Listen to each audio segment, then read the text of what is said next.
그래, 네 논리는 다 맞는데 언제 도대체 그게 나타나느냐. 네네네. 현실은 그렇지 않지 않냐. 막 이런 얘기를 많이 하시는데 지금 얘기하는 금액에도 안 팔리고 있어요. 네네. 실제 시장이 돌아가는 거에 대해서 자기가 위기감을 느끼면 이제 앞다투어 정리를 할 수밖에 없는 거죠.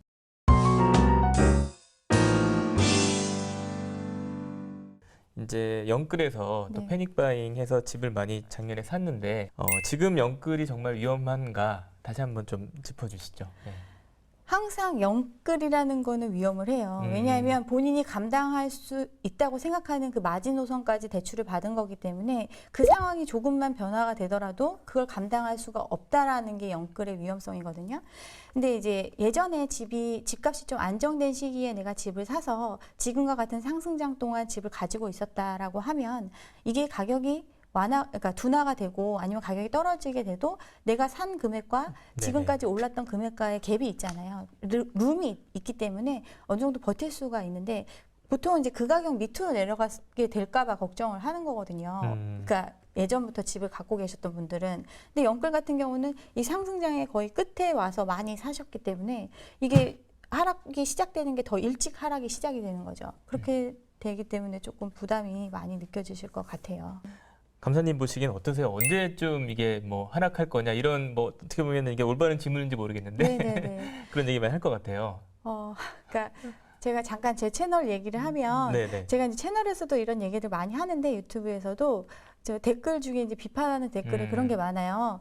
그래, 네 논리는 다 맞는데 언제 도대체 그게 나타나느냐. 네네네. 현실은 그렇지 않지 않냐. 막 이런 얘기를 많이 하시는데 이게 부동산 시장이 하락을 하는 경우에도 그 아파트 가격 그 상승률이나 하락률을 보면 굉장히 완만하게 내려가는 경우가 있어요. 아파트 같은 경우에. 네네. 이 이유는 아파트가 주거가 부동산 중에서 내가 가지고 있는 가장 큰 자산이고 가장 마지막까지 지키려고 하는 자산이기 때문에 아주 아주 강제적인 이유가 아니면 사실은 끝까지 버티는 경우가 많이 있거든요. 네. 그러다 보니까 하락률 자체, 호가를 그러니까 끝까지 높게 부른다거나 뭐 이런 상황이 되기 때문에 그거 위주로 조사된 가격이기 때문에 하락도 실제적인 것보다 더 이제 낮게 나타나는 거죠. 하락이 많이 안 된 것처럼 느껴지는 거죠. 근데 네네.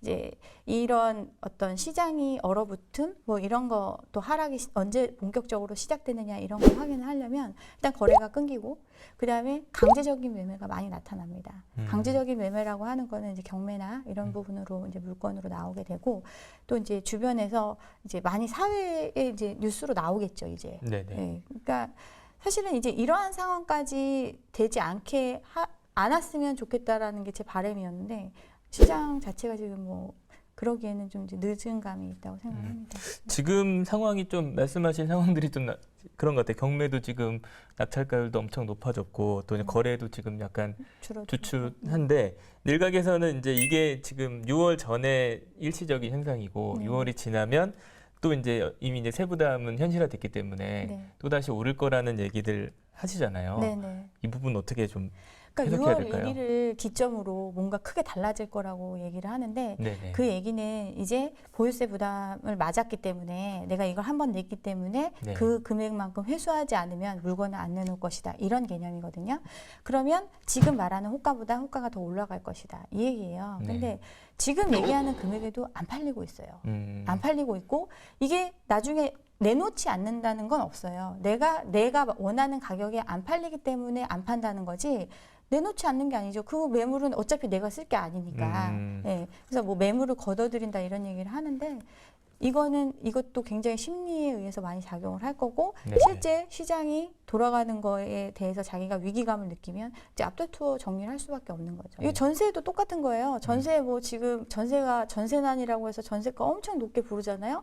안 들어가요. 왜냐하면 안 들어가는 게 아니라 못 들어가는 거죠. 살 수가 없는 금액이니까. 네네. 근데 지금도 살 수가 없는 금액인데 매매의 경우 지금도 살 수 없는 금액인데 이걸 다 전가해서 매수인한테 다 더 받아내겠다.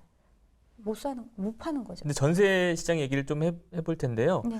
뭐 이제 지금 전세나 월세 사시는 분들이 네. 뭐 이번에는 계약갱신 청구권을 이용해서 한번 연장을 했지만 다음번에는 이제 그 청구권을 못 쓰기 때문에 가격이 크게 오를 거라는 부담과 걱정도 있는 것 같아요. 세입자분들 지금 이 상황에서 어떻게 좀 대처해야 될까요?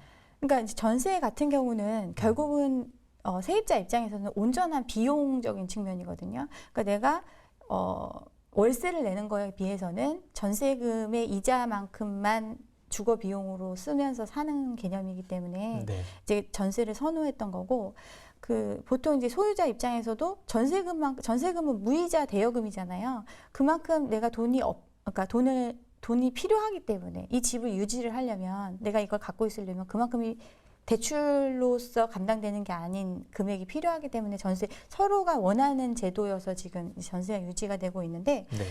여지껏 임대차 3법 이전부터 전세는 항상 받고 싶은 만큼 받으려고 했어요. 그렇죠. 집주인 입장에서는 최대 뭐 내가 바꾸지, 최대한 네. 여기서 시세가 얼마라는데 이만큼 준다고 하면 나 무조건 받을 거야. 이렇게 해서 다 이루어졌던 시장인데, 네. 원한다고 다 받을 수 있는 게 아니잖아요.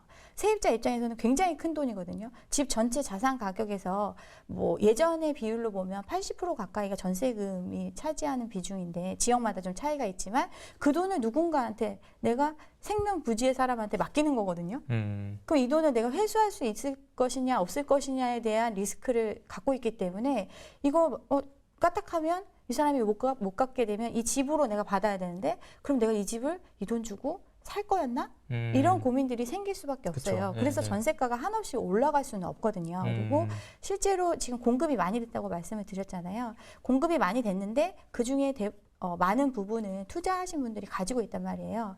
그럼 본인이 이 집에서 3일 살고 저 집에서 3일 살고 이게 아니거든요. 결국은 누군가가 쓰게 빌려줄 수밖에 없고, 그러한 전세 물량이 계속 나올 수밖에 없는 거고, 또 실제로 그 집으로 이주를 들어가는 경우에도 결국은 자기가 살던 집이 또 비게 되는 거잖아요. 그러니까 물량적인 측면에서는 오히려 전세 공급이 많아지는 상황이 되기 때문에 그렇게 걱정하실 사안은 아니라고 생각합니다. 그러니까 물량이 많았던 지역 같은 경우는 사실은 이제 이 임대차 3법 이슈가 아니었으면 사실은 웬만큼 그냥 넘어가는 네. 상황이었는데, 이게 막 이슈가 되고 사람들이 이걸 호가를 그래서 못 올려받을 거기 때문에 더 비싸게 내놓는다 뭐 이런 얘기들이 나오다 보니까, 네네. 그러다 보니까 사람들이 일단 그렇게 내놓는 거죠. 음. 근데 그 매물이 다 소화가 되지는 않았거든요. 왜냐하면 시장에 이미 대부분이 전세 계약갱신 청구로 70% 가까이는 그냥 살고 있고, 나머지 30%인데 그 30%가 진입을 하면서 그렇게 그러니까 원래 시세보다 비싼 가격에 들어와 주는 개념이잖아요. 네네. 그러니까 이게 다 소화가 안 된 경우도 많고,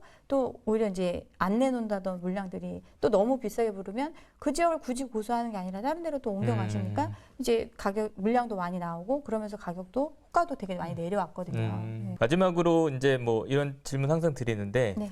뭐 지금 이제 집을 사야 될까? 네. 그래서 아무래도 이제 또 지금이 아니면 또 언제 사야 될까? 이런 생각들 많이 하셔서, 무주택자들은 그러면 내 집 마련 시기를 네. 언제로 좀 이렇게 잡으면 좋을지 좀 조언을 해주신다면요?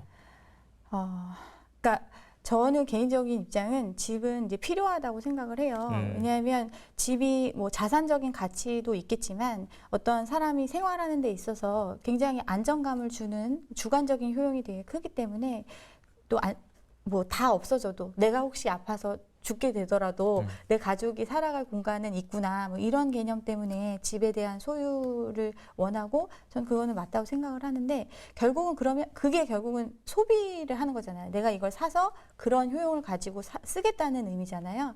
그러면 그거를 어떤 물건을 사는데 그 물건 값을 내가 감당할 수 있느냐가 가장 큰 문제거든요. 근데 지금같이 올라간 가격에서 내가 이 집도 못 살까 봐 무리해서 샀다가 네. 결국은 내가 끝까지 이걸 유지하지 못하는 상황이 될 수 있기 때문에, 좀 시장의 상황을 지켜봐 가면서 급하게 생각할 필요는 없다. 그리고 또 이제 보통 아파트를 수요하시는 분들이 대부분 이제 가정을 꾸미고 생활하시는 분들이 많잖아요. 그럼 자녀의 그러니까 성장 주기에 따라서 사실은 필요한 집들도 변화를 하거든요. 뭐 초등학교, 중학교 때까지는 어떤 주변의 학교 위주로 애가 안전하게 다닐 수 있는 그쵸. 곳, 이런 네. 곳을 선호하게 되지만, 애들이 어느 정도 크고 난 다음에는 사실 그런 집이 필요 없는 상황이 되거든요. 그래서 본인 생애 주기와 맞춰서 그걸 고려해서 집을 구입을 하셔야 될 것 같습니다.